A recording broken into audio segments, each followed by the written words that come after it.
अनन्या की भेंट। यमुना के किनारे एक छोटा सा गांव था जहां नन्ही अनन्या अपनी दादी के साथ रहती थी। वो बहुत गरीब थी, लेकिन उसका मन भगवान कान्हा की भक्ति से भरा रहता था।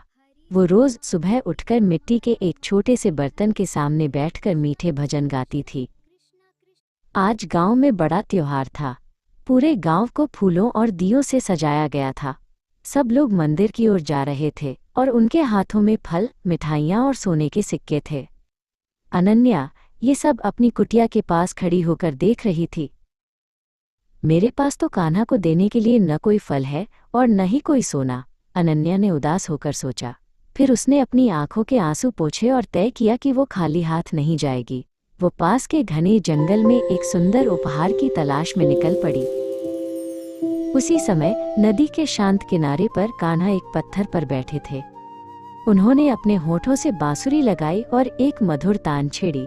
उनकी बांसुरी की आवाज हवाओं के साथ मिलकर पूरे जंगल में जादुई संगीत घोल रही थी।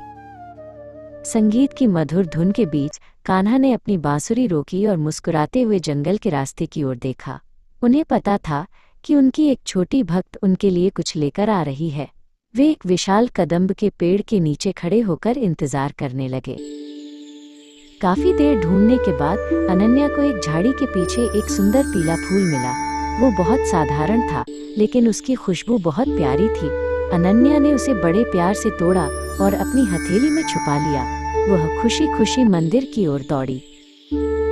जब वो मंदिर पहुंची तो वहां की भीड़ देखकर वो डर गई। बड़े बड़े लोग रेशमी कपड़े पहने हुए थे और कीमती भेंट चढ़ा रहे थे। अनन्या को लगा कि उसका छोटा सा फूल उन सबके सामने कुछ भी नहीं है।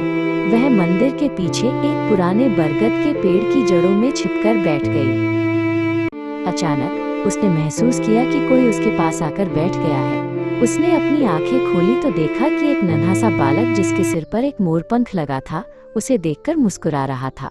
बालक ने बड़े प्यार से अनन्या के हाथ को छुआ। क्या तुम ये फूल मुझे दोगी? बालक ने बड़ी कोमलता से पूछा। अनन्या ने बिना कुछ सोचे अपना हाथ आगे बढ़ा दिया। बालक ने वो साधारण सा पीला फूल लिया और उसे सूंघकर अपने दिल से लगा लिया। ऐसा लगा जैसे उसे दुनिया का सबसे बड़ा खजाना मिल गया हो। पलक झपकते ही वह बालक वहां से ओझल हो गया।